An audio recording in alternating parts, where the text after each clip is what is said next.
Watch. Diana Ross most stylish looks through the years. And the Oscar for most dramatic transformation goes to. Okay, that isn't a real category at the 2022 Academy Awards this Sunday, March 27th, but it definitely should be, given the amount of performers who became unrecognizable for their respective roles this year. Nicole Kidman and Javier Bardem transformed into comedy legends Lucille Ball and Daisy Arnaz in Being the Ricardos, both earning nominations for their performances. While Jessica Chastain underwent hours in the hair and makeup chair every day to portray televangelist Tammy Faye Bakker. Plus, Frederick Asperas, the artist responsible for Lady Gaga's throwback mane in House of Gucci, became the second Asian American to be nominated in the hair and makeup category, while Cruella's costume designer and stylists were recognized for turning Emma Stone into the legendary Disney villainess. Here are all the movie transformations that blew us away this Oscar season. Jessica Chastain. While she is the frontrunner in the Best Actress race for her portrayal of televangelist Tammy Faye Bakker for The Eyes of Tammy Faye, Chastain admitted she was freaked out the first time she put on the heavy makeup Bakker was known for. The very first test I did was difficult, honestly, Chastain told the Los Angeles Times. I mean, we fixed it. But I was freaked out. I was like, I don't know how to act like this.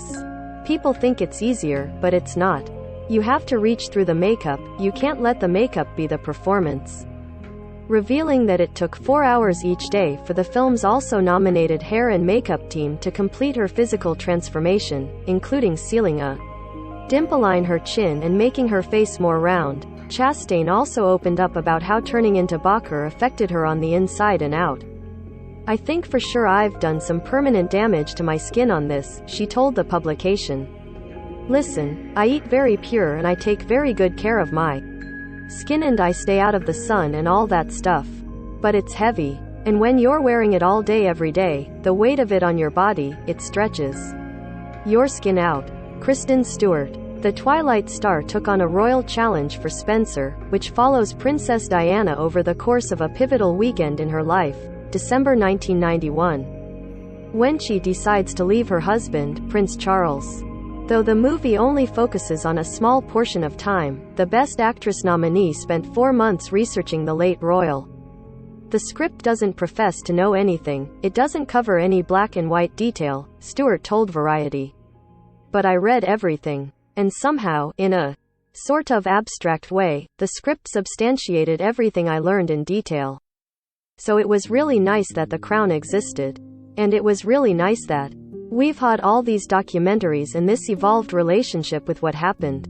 To take on Diana's voice, Stewart worked with dialect coach William Conacher, who also trained Emma Corrin for The Crown and Naomi Watts when she played the People's Princess in 2013's Diana.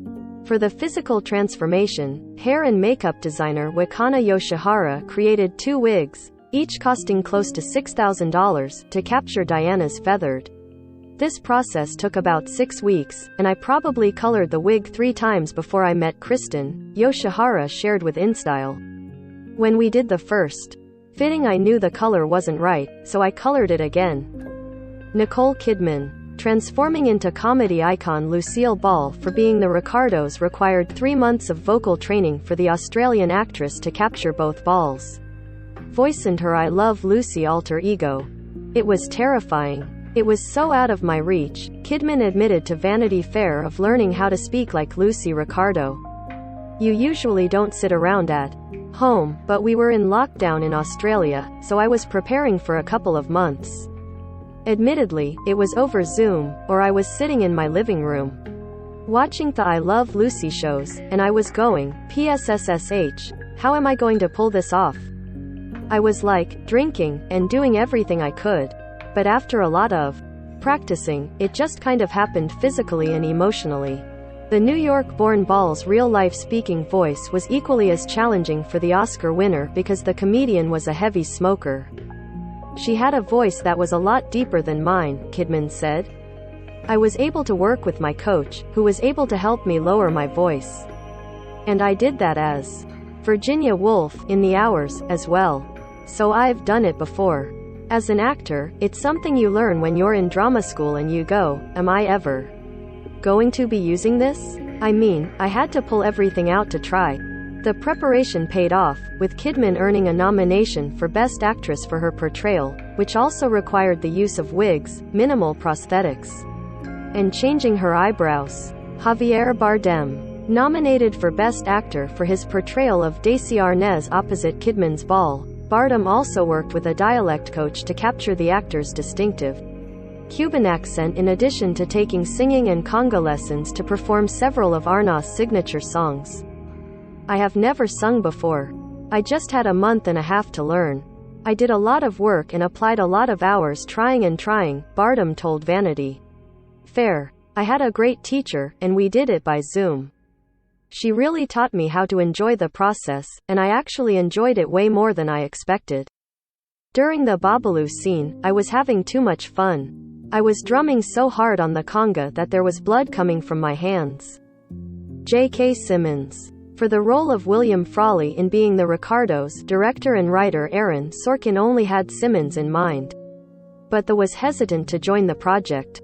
I wasn't all that interested. Despite Aaron's involvement, Simmons admitted to Variety, I've always been reluctant to portray real people, especially 20th century people who have been in the public eye. After Sorkin reassured him that he was not interested in mimicry, Simmons signed on, with his portrayal of Frawley, who played Fred on I Love Lucy, earning a nomination for Best Supporting Actor. Obviously I am very glad I did the film, Simmons. To prepare for the role, Simmons read 6 books about the iconic sitcom and extensively researched Frawley's career. Jared Leto. To portray the overweight and balding Paolo Gucci in House of Gucci, Leto spent 6 hours in hair and makeup, with now Oscar-nominated designer Goran Lundstrom using a 3D scanner to make the prosthetics. Known for his penchant for method acting, a Best Supporting Actor winner in 2014 for Dallas Buyers Club, Leto preferred to remain in character as the outlandish fashion designer as much as possible, with Lundstrom telling Variety, "We usually apply makeup on set, but Jared wanted us to apply this at a separate location. So, he would show up on set as Paolo Gucci." Leto's transformation was so realistic that his co-star Al Pacino didn't recognize him the first time they met. "I showed up for the first day of work in character and I went up and said Papa, Papa in an accent, and he looked over and kind of just skirted away from me," Leto recalled on The Tonight Show with Jimmy Fallon.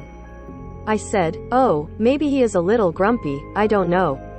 I said, Papa, it's me Paolo, and he basically shuffled off again like, who is this creep?"